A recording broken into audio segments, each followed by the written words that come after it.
Dear student, welcome to EPG Pathshala.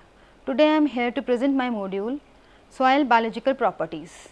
To start with, as we all know that there are three main properties of soil: physical, chemical and soil biota.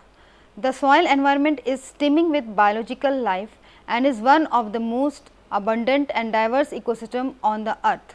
Soil biota, it includes flora, fauna and microorganisms helping the soil development, structure and productivity.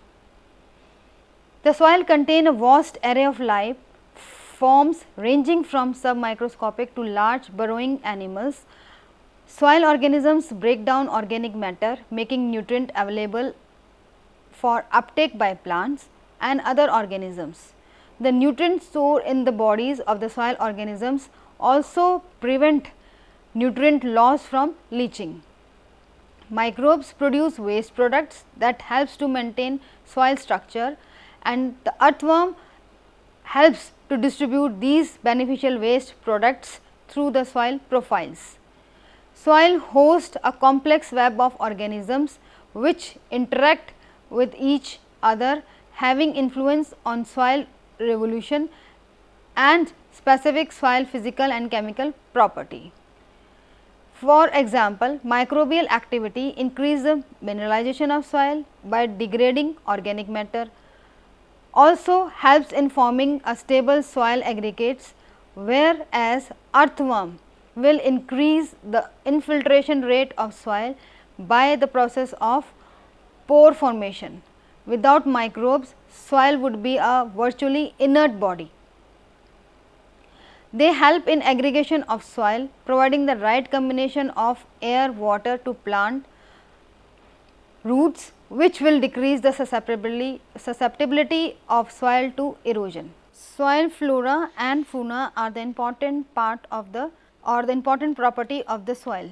Plant act on the soil environment by adding its structure and porosity and in supplying soil organic matter via shoot and root residue. Root channels can remain open for some time after the root decomposes, allowing as avenue for water and air movement.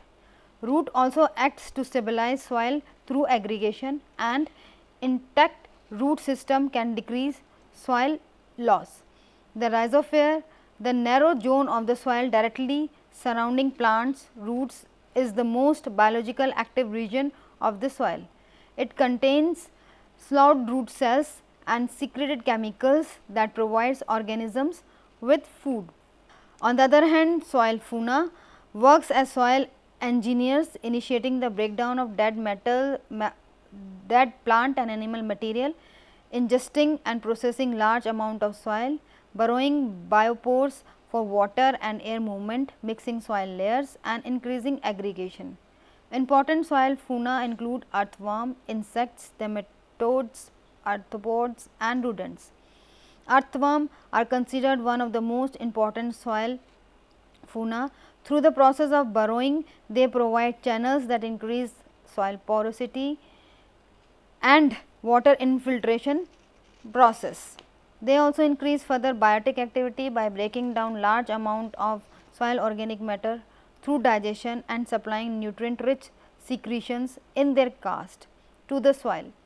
Furthermore, earthworms are able to build soil by moving between 1 to 100 tons of subsoil per acre per year to the surface, possibly helping offset losses by erosion. Soil microorganisms are invisible to the naked eye, however, their effect on numerous soil properties are far ranging. Microorganisms represent the largest and most diverse biotic group in soil, with an estimated 1 million to 1 billion microorganisms per gram of agriculture topsoil. Microbes aid soil structure by physically surrounding particles and gluing them together through the secretion of organic compounds, mainly sugars. This contributes to the formation of granular structure in the A horizons, where microbial population found to be greatest. Soil microbes include bacteria, protozoa, algae, fungi and actinomycetes. Among these, bacteria are the smallest and the most diverse soil microbes. Bacteria are important in soil organic matter decomposition, nutrient transformation and small clay aggregations. Some bacteria carry out very special roles in the soil, such as Rhizobia, the nitrogen fixing bacteria associated with legume roots. Protozoa are mobile organisms that feed on other microbes and soil organic matter. Algae like plants photosynthesize and are found. Soil microorganisms are invisible to the, however, their effects are enormous on soil properties, far ranging to our imagination. Microorganisms represent the largest and most diverse biotic group in soil, with an estimated 1 million to 1 billion microorganisms per gram of agriculture topsoil. Microbes aid soil structure by physically surrounding particles and gluing them together through the secretion of organic compounds, mainly sugar. This contributes to the formation of granular structure in the A horizon, where microbial populations are greatest. Some bacteria carry out very special role in the soil, such as Rhizobia, the nitrogen fixing bacteria associated with the legume roots. Protozoa, they are mobile organisms that feed on other microbes and soil organic matter. Their algae like plants photosynthesize and are found variably, and they may only be economical for small scale and high value crops. Therefore, improving and maintaining existing mycorrhizal population by increasing soil organic matter content, reducing tillage and other soil disturbance and eliminating long fallow periods may work best for encouraging mycorrhizal symbiosis in agriculture. Biological activity. Soil biological activity is controlled by many factors in the soil. Residue and soil organic matter quantity and quality, primarily nitrogen content, are major limiting factors for soil organism activity. Other soil factors that promote activity are adequate level of oxygen, near neutral pH, temperature between 85 to 95 Fahrenheit and 50 to 60% moisture. Combination of these factors will result in maximum activity. Although some organisms have adapted to extreme environmental conditions, overall activity generally diminishes when conditions fall outside of these ideal ranges. For example, if a soil becomes too wet, oxygen diffusion is impeded and overall activity slows down, since oxygen is required by most organisms. Management practices can affect soil organisms activity through changes in aeration and structure, cropping system and the inputs. Tillage typically accelerates short term bacteria and protozoa activity by increasing aeration and breaking up residue into smaller particles that are more exposed to microbial attack. Conversely, fungal biomass has been shown to increase in conservation tillage system, possibly as a result of less tillage disruption. Fungal hyphal networks increases soil organic matter level. Earthworm population also tends to increase with practices that increase soil organic matter level and minimize soil disturbances. Crop rotation system may support more organism diversity and activity than monoculture system due to increased and more diverse residues and specific interaction occurring between certain plants and organisms. Fertilizers application can also influence soil organism population and activity.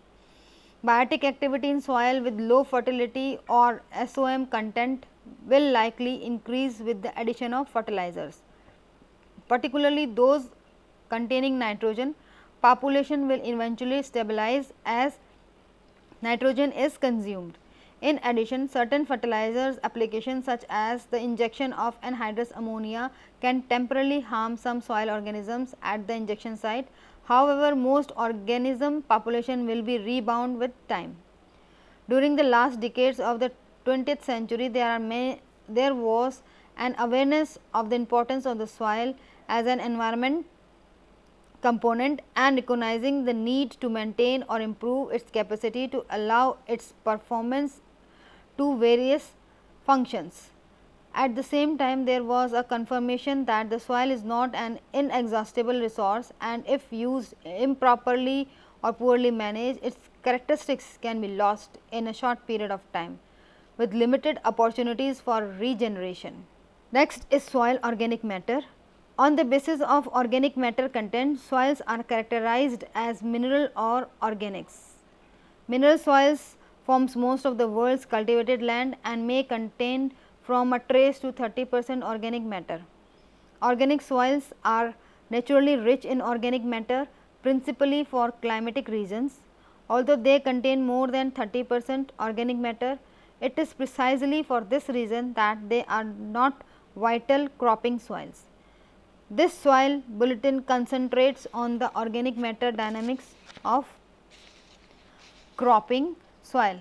In brief, it discusses circumstances that deplete organic matter and the negative outcome of this. The bulletin then removes on to more proactive solutions. The soil organic matter and its composition is shown in the figure. It reviews a basket of practice in order to show how they can increase organic matter content and discusses the land and cropping benefits that then occur. Soil organic matter is an material produced originally by living organisms that is returned to the soil and goes through the decomposition process. Most soil organic matter originates from plant tissues. Plant residues contain 60 to 90% moisture. The remaining dry matter consists of carbon, oxygen, hydrogen, nitrogen, phosphorus, potassium, calcium and magnesium. Although present in small amount, these nutrients are very important from the soil fertility point of view and for the management of soil.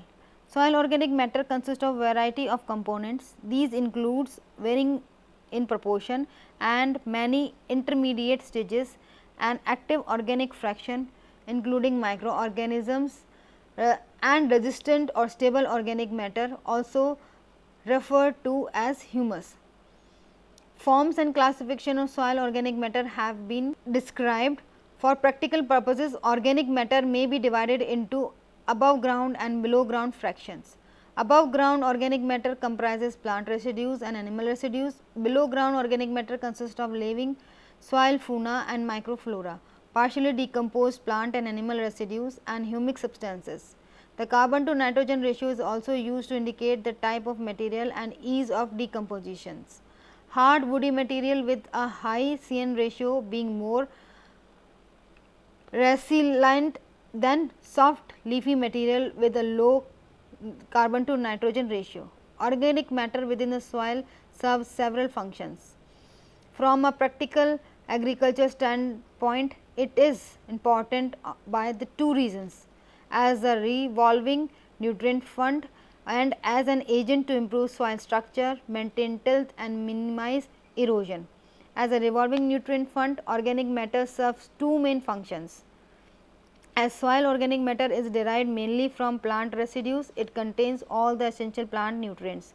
Therefore, accumulated organic matter is a storehouse of plant nutrients. The stable organic fractions absorbs and hold nutrients in a plant available form. Organic matter releases nutrients in a plant available form depends upon the decomposition process. In order to maintain this nutrient cycle system, the rate of organic matter addition from organic crop residues, manure and any other sources must equal the rate of decomposition and take into account the rate of uptake by the plant and losses by leaching and erosion. Now, the role of organic matter in the soil fertility. The components and the function of the soil organic matter has been shown in the figure. The organic matter forms a very small but an important portion and it is obtained from dead plants, roots, crop residues, various organic manures like farmyard manure, compost, green manure, fungi, bacteria, worms, insects, etc. Now, the function of organic matter. Firstly, it will directly improve the physical condition of the soil, particularly the structure. The decaying organic matter acts as a food material for bacteria and other organisms. Presence of organic matter dissolves many insoluble soil minerals and make them available to the plants. It plays an important role in the nutrient supplying power of soil as it has got high cation exchange capacity.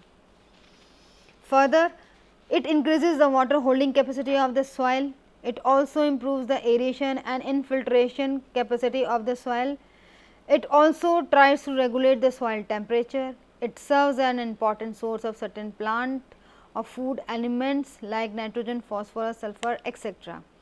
The buffering nature of organic matter is considered to be advantageous in residue management of pesticide, herbicides and other heavy metals.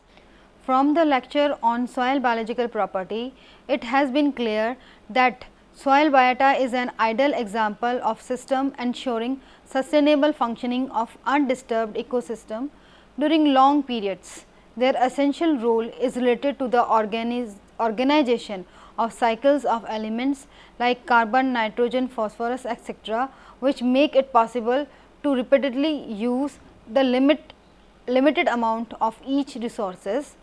Soil biota is mainly related the mineralization of organic matter and the retention of nutrients within the ecosystem. Soil organisms requires an environment to live in and function properly and efficiently. For example, too dry and too wet conditions will be harmful to them, which will result in the decrease of the plant nutrient availability and formation of organic matter. Therefore, creating a soil habitat is the first step to manage soil biological properties for long term soil quality and productivity. The linkage between soil organisms and soil functions are incredibly complex to understand. Continued research is going on to understand the interaction between soil management practices and the soil biological, chemical and physical properties of the soil, and also to understand how soil biological components affect the environment and planet they share with us. Understanding the soil biological property enable us to manage the soil, but also for prevention and control of crop pest and disease. If we summarize the whole process in one line, then these organisms will work for farmers' benefit if simply managed for their survival.